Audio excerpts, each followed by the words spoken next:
فيديوهات تنظيف السجاد كلنا بننشد ليها وبننجذب كده بنقعد نتفرج عليها للاخر، انما سجاده بالمنظر ده مش باين حتى لونها الاساسي كان ايه صعب جدا.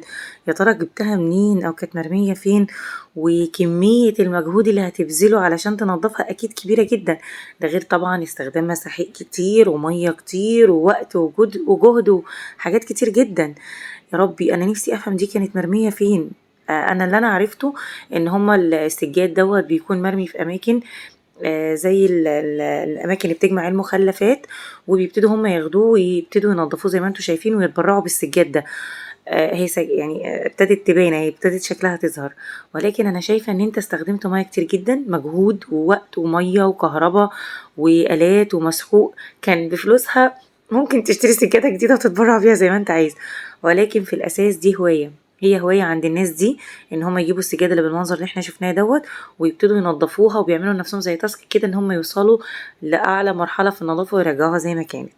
بصراحه احنا نفسنا بنتشد للفيديوهات دي بنقعد نتفرج عليها للاخر عشان نعرف هيوصل لحد فين.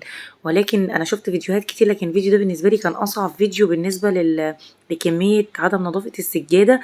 يعني ده لو انت قاصد تخليها مش نظيفه مش تبقى بالمنظر ده، يعني انت اللي عامل كده بنفسك مش هتجيب كميه الطين والسواد اللي كان موجود في بدايه الفيديو.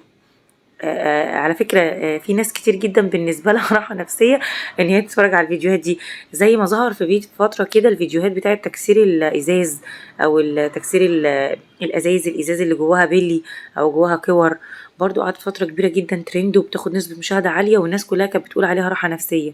انا بصراحة بتشدني فيديوهات السجاد، يعني بحب شكل تنظيفها كده وان هي تتنضف ونوصل في الاخر لنتيجة هايلة، دي حاجة حلوة قوي. ولكن مجهود جبار بصراحة، مجهود جبار. زي بصوا كمية المسحوق، شفتوا نظف كم مرة. وطبعا الفيديو هنا بيبقى معمول بمقاطع معينة يعني متسرع، مش كل اللي بيتصور مش كل الوقت بيبقى واضح، وتخيلوا احنا حاسين بالمجهود اللي اتبذل. فكنا اشترينا واحدة جديدة. انا بقى بتعجبني مكنة غسيل السجاد دي قوي، بحب اتفرج عليها قوي وهي بتنظف كده السجاد، بتديني راحة نفسية. طلعت سجادة اطفال في الاخر وطبعا متدمرة، والله متدمرة.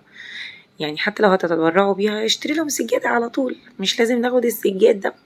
ولكن هي هواية، في ناس بتلاقي راحتها في الموضوع دوت، والفيديوهات بتجيب نسبة مشاهدة عالية جدا جدا، ناس كتير جدا بتتفرج عليها وبتحس براحة نفسية في الآخر لما السجادة بتنضف، دي حقيقة. بصوا بقى منظرها في الآخر هيبقى عامل ازاي، تجنن. يعني هو تعب الصراحة، الصراحة تعب وبذل مجهود، وخلاص كده هو بالنسبة له نضفها وابتدى شكلها يبان. حلوة والله، ميكي ماوس، برافو عليه والله.